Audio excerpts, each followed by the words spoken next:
Good morning बच्चों आज हम चैप्टर तो राम लक्ष्मण परशुराम संवाद का आगे की जो पंक्तियां हैं उनको पढ़ेंगे। मातु पितहु जन सोच बस करसी महिष कुमार गर्भन के अर्भक दलन बरस मोर अति घोर। तो यहाँ परशुराम जी लक्ष्मण को कहते हैं कि हे राजा के पुत्र महिष कुमार यानी किशोर यानी कि राजा के पुत्र राजा के बच्चे, मुझे तो तुम्हारे माता पिता की सोच पर बहुत चिंता हो रही है कि वो तुम्हारे जो मृत्यु का समाचार सुनेंगे या तुम्हारे शव को देखेंगे तो उनको कितना दुख होगा। मेरी आवाज़ सुनकर तो जो फरसे की आवाज़ है उसकी तो आवाज़ भी फरस जो ध्वनि करता है जो एकदम से तेज आवाज़ होती है उसकी आवाज़ से तो गर्भ के बच्चे वहीं ख़त्म हो जाते हैं। गर्भ यानी माता के गर्भ में जो बच्चे पल रहे होते हैं वो उस आवाज़ को सुनकर वहीं ख़त्म हो जाते हैं। तो तुम कितने बड़े हो, तुम्हारी क्या औकात है मेरे सामने कि तुम बच जाओगे मेरे फरसे से। बिहसी लखन बोले मृदुबानी अहो मुनीस महाभट मानी। बिहसी यानी कि मुस्कुराते हुए लक्ष्मण जी बोले बहुत ही कोमल या मधुर वाणी में, अहो मुनीस महाभट मानी। अहो यानी कि ओहो मुनिवर, आप तो महान योद्धा हो ये मैं मानता हूँ। पुनि पुनि मोहि दिखावे कुठारा चहते उड़ावन फूकी पहाड़ू। कि तुम मुझे बार बार अपना ये फरसा या कुल्हाड़ी दिखाकर क्यों डरा रहे हो। तुम तो ये सोच रहे हो कि तुम पहाड़ को फूंक से उड़ा दोगे, लेकिन ये कार्य असंभव है। इहा कुम्हड़ बतिया को नाही जे तर्जनी देखी मरी जाही। कि तुमने मुझे क्या समझा है, मैं कोई छुई मुई का पौधा नहीं हूँ। या फिर जैसे कहते हैं ना कि कोले का कद्दू का जो पौधा होता है उसमें जब फूल आते हैं या छोटा सा जब उसका फल निकलता है तो उसकी तरफ जब उंगली करते हैं तो वही मुरझा जाता है, कुम्हला जाता है। तो ये कह रहे हैं लक्ष्मण जी कि तुमने मुझे छुई मुई का पौधा समझ रखा है कि तर्जनी देखी मरी जाही। कि तर्जनी होती है अंगूठे के पास वाली उंगली, कि उसको दिखाने से ही मेरी मृत्यु हो जाएगी। तो तुम इस वहम में मत रहो, मैं तुम्हारी इन बातों से डरने वाला नहीं हूँ या तुम्हारे फरसे से मुझे कोई फर्क नहीं पड़ रहा है। देखी कुठार सरासन बाना मैं कछु कहाँ सहित अभिमाना। तो लक्ष्मण जी कहते हैं कि मैंने तुम्हारी कुल्हाड़ी और धनुष बाण सबको देखा है और मैं कहाँ इन चीज़ों को देखकर अभिमान कर रहा हूँ। मुझे पता है तुम कितने शक्तिशाली वीर योद्धा हो। भृगुसुत समुझ जनऊ बिलोकी जो कछु कहऊ सहा ऋषि रोकी। भृगुसुत यानी कि जो भृगुकुल में जन्म लेने वाले हैं ब्राह्मण हैं परशुराम जी, कि मैं तुम्हारी बात को समझ गया हूँ और तुम्हारा जब जनेऊ धारण किए हुए जब मैंने तुमको देखा है, उपवीत होता है ये जनेऊ धारण करना भ्राह्मण पहनते हैं। एक सूत का धागा होता है उसमें 7 धागे जोड़कर एक जनेऊ बनाई जाती है। तो वो कह रहे हैं लक्ष्मण जी कि हे भृगुसुत में जन्म लेने वाले ब्राह्मण देव, मैंने आपको देख लिया है। जो कछु कहे सही सहो ऋषि रोकी। कि आपको जो कुछ भी मुझसे कहना है आप बिना क्रोध के कह सकते हो, लेकिन मैं आप पर कोई भी प्राणघात हमला नहीं करूँगा। सुर मही हरिजन अरुगाई हमरे कुल इन पर न सुराई। सुराई यानी वीरता।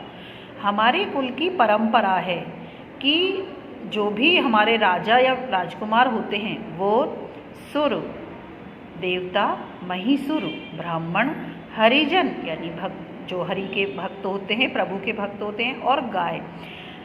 ब्राह्मण देवता, ब्राह्मण भगवान के भक्त और गाय पर हमारे कुल के लोग अपनी वीरता नहीं दिखाते हैं। बंधे पाप अपकीरति हारे मारत हूँ पा परिये तुम्हारे। कि अगर हम तुम्हारे ऊपर कोई मतलब जैसे प्रहार करते हैं तो उसका हमें पाप चढ़ेगा, अपकीर्ति लगेगी, और अगर हम तुमसे हारते हैं तो भी ये हमारे लिए, हमारे कुल के लिए कलंक होगा। इसलिए हम इन सब पर कोई अपनी वीरता नहीं दिखाते हैं। कोटि कुलिस सम वचन तुम्हारा व्यर्थ धरेऊ धनु बान कुठारा। तुम्हारे जो वचन है वो ही बहुत कठोर है, वज्र के समान है, करोड़ों वज्र के, यानी कि कोटि कुलिस, कोटि यानी करोड़ों, कुलिस यानी कलंकित करने वाले वचन। तुम्हारे तो जो वचन है वो ही वज्र के समान बहुत कठोर है। तुमने तो व्यर्थ में ही धनुष बाण और कुठारा रखा हुआ है, धनुष बाण और कुल्हाड़ी अपने पास रखते हो, तुम्हारे वचन ही इतने कठोर है। जो बिलो की अनुचित कहेऊ क्षमेऊ महामुनि धीर, सुनि सरोष भृगुवंश मणि बोले गिरा गंभीर।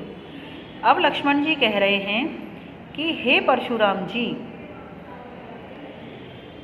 अगर मैंने कुछ गलत कहा हो तो मुझे क्षमा कर दीजिए, मैं क्षमा प्रार्थी हूँ, आप थोड़ा धैर्य धारण कीजिए। और सुनी सरोस भृगुवंश मणि बोले गिरा गंभीर, कि आप थोड़ा गंभीर हो जाइए। अगर मैंने कोई कटु वचन बोले हैं, कुछ गलत कहा है आपसे, मेरे वचनों पर आप ध्यान ना देकर मैं क्षमा प्रार्थी हूँ और मुझे क्षमा कर दीजिए, और आप भी थोड़ा धैर्य धारण कीजिए। आगे देखिए, कौशिक सुनेहु मद बहु यहु बालकु, कुटिल काल बस निज कुल घालकु। तो यहाँ परशुराम जी कौशिक यानी विश्वामित्र जी को संबोधित करते हुए कहते हैं कि ये जो लक्ष्मण है, परशुराम, ये विश्वामित्र जी कौन थे? राम और लक्ष्मण के गुरु जी। तो कौशिक यहाँ विश्वामित्र जी को कहा है परशुराम जी ने, कौशिक सुनेहु मद यहु बालकु, कुटिल काल बस निज कुल घालकु। तो हे विश्वामित्र जी, तुम्हारा जो ये शिष्य है, ये बालक है, ये बहुत ही कुटिल और मंद बुद्धि है। इसने अपनी कुटिलता से अपने कुल का ये घातक बनने वाला है। अपने को, जैसे इसका काल बिल्कुल इसके पास खड़ा हुआ है, ये काल का ग्रास बनने वाला है, लेकिन फिर भी ये अपने वचनों पर कोई भी प्रतिबंध नहीं लगा रहा है। तो इसलिए आप अपने शिष्य को समझाइए। भानुवंश राकेश कलंको, निपट निरंकुश अबुध अशंकु। यह जो बालक है ये सूर्यवंशी, जैसे यहाँ कहते हैं कि यह तो सूर्यवंशी रूपी चंद्रमा का कलंक है। भानुवंश यानी सूर्य रूपी, राकेश यानी चंद्रमा, और कलंकु यानी कलंक है। ये तो सूर्य रूपी चंद्रमा का कलंक है ये बच्चा। निपट निरंकुश अबुध अशंकु, ये तो बिना अपनी मनमानी करे जा रहा है, और ये मूर्ख बालक है, और ये जैसे निडर है, ये बिल्कुल भी डरने वाला नहीं है। निपट निरंकुश अबुध अशंकु, अशंकु यानी शंका रहित है, इसमें किसी भी प्रकार का ना ही तो कोई डर है, और ये बिल्कुल मूर्ख बुद्धू है बालक, जो अपनी मृत्यु को पास देखकर भी कोई इसके अंदर डर नहीं है।